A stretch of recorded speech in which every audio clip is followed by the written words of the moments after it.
राम राम। मैं पंडित एस के मिश्र।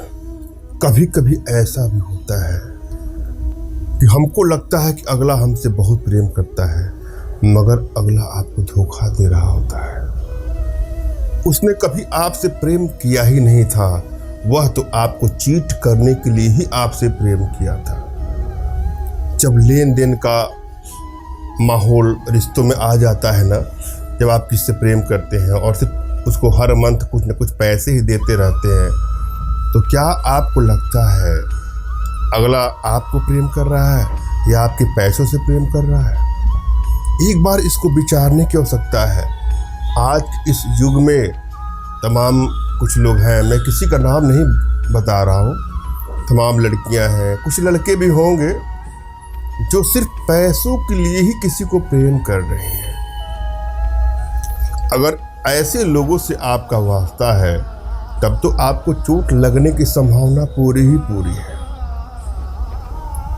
एक बार उनको आजमाइए कि क्या वह आपसे प्रेम करता है या प्रेम करती है। अगर आपको लगता है कि हाँ, तो ठीक है, कोई बात नहीं। और यदि आपको लगता है कि अगला ने आपसे कभी प्रेम किया ही नहीं था, और यदि इस प्रकार का रिश्ता आपसे टूट जाता है, दूर जाता है, तो उसके लिए अफसोस नहीं करना चाहिए, बल्कि अपने मन को समझाना चाहिए। आप ये सोचिएगा कि आपके कोई पिछले जन्म का ऋण होगा जो आपने उसको दे दिया है। यही सोच करके अपने मन को शांत रखिए, व्यथित मत हो। फिर भी यदि आपको लगता है कि आप उसके बगैर नहीं रह पा रहे हैं, नहीं जी पा रहे हैं, तो उसके लिए हमारे भारतीय शास्त्रों में, भारतीय तंत्र विज्ञान में, यंत्र में, मंत्र में तमाम ऐसे दिव्य साधनाएं हैं, दिव्य शक्तियां हैं, जिसके प्रयोग से आप किसी को भी अपने आकर्षण पास में, सम्मोहन पास में, वशीकरण पास में बांध सकते हैं, बांध सकते हैं। अगर आपको लगता है कि आप उसके बगैर नहीं जी पाएंगे, तभी आप प्रयोग करिए। और यदि आप प्रयोग करके थक गए हैं और आपको लगता है कि कोई फायदा नहीं हो रहा है, तो हो सकता है कि आपकी एनर्जी बैलेंस नहीं हो सकता है कि आपके हस्तरेखा में प्रेम का योग ही नहीं हो सकता है कि आपकी कुंडली में प्रेम का योग ही नहीं हो। अतः आवश्यकता है अपनी कुंडली को, अपने हस्तरेखा और अपनी एनर्जी को एक साथ चेक करवा लें। हालांकि इसमें थोड़ी बहुत दक्षिणा मैं लेता हूं चेक करने की, लेकिन आपका जीवन हमेशा के लिए सही तो हो जाएगा। आप यह तो कन्फर्म हो पाएंगे यह करना सही है कि गलत है। अगर आपके भाग में कोई नहीं है तो कितना भी प्रयास कर लीजिए, वो आपको नहीं मिलेगा। और यदि आपके भाग में कोई है तो दौड़ करके आपके पास आएगा या आएगी। सर्वप्रथम अपने एनर्जी को चेक करवा लें, कुंडली को चेक करवा लें, हस्तरेखा को चेक करवा लें, और इसके लिए आप हमसे व्हाट्सएप पर ही संपर्क करें। फोन कॉल का प्रयोग कदापि न करें। मेरा आग्रह है आप लोगों से, हमसे संपर्क करने के लिए सिर्फ और सिर्फ व्हाट्सएप पर ही प्रयोग करें। वशीकरण का अर्थ होता है किसी को बस में करके अपना मनचाहा कार्य करवाना। रिश्ता कोई भी हो सकता है, पति पत्नी का रिश्ता होता है, प्रेमी प्रेमिका का रिश्ता होता है।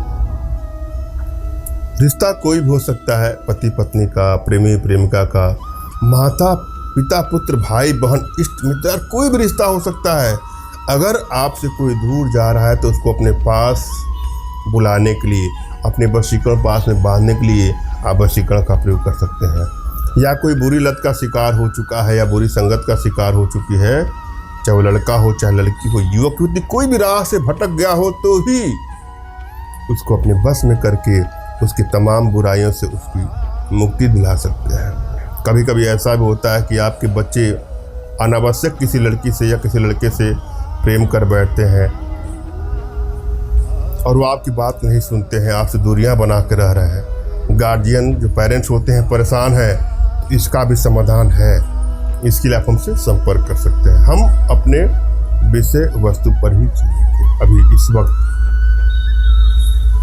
अभी का जो मेरा प्रयोग है ना, अपने आप में इतना चमत्कारिक, इतना अष्टधारिक और प्रचंड रूप से सिद्ध होने वाला प्रयोग और सबसे सरलतम प्रयोगों में से एक प्रयोग है। श्रद्धा भाव और विश्वास तक इसको आजमा के देखिएगा, आपको सफलता अवश्य मिलेगी। इसमें कुछ चीज़ों की आवश्यकता है, जिसमें मजीठ है, मोथा है, बच और श्वेत मदार की जड़ या श्वेत आग की जड़ और थोड़ा सा अपने शरीर का रुधिर, थोड़ा सा रक्त, थोड़ा सा ब्लड आपको लेना है। इन सबको इकट्ठा करना है, आपस में मिला करके अपने माथे पर तिलक लगा कर जिसके भी सामने जाएंगे वो आपके वशीकरण पास में, सम्मोहन पास में, आकर्षण पास में बंध जाएगा। सदैव के लिए आपका दास हो जाएगा, बेचैन हो जाएगा, आपसे मिलने के लिए तड़पने लगेगी, आपसे मिलने की संपूर्ण वशीकरण है। श्रद्धा भाव और विश्वास, इसको आजमाना है। धन्यवाद। राम राम।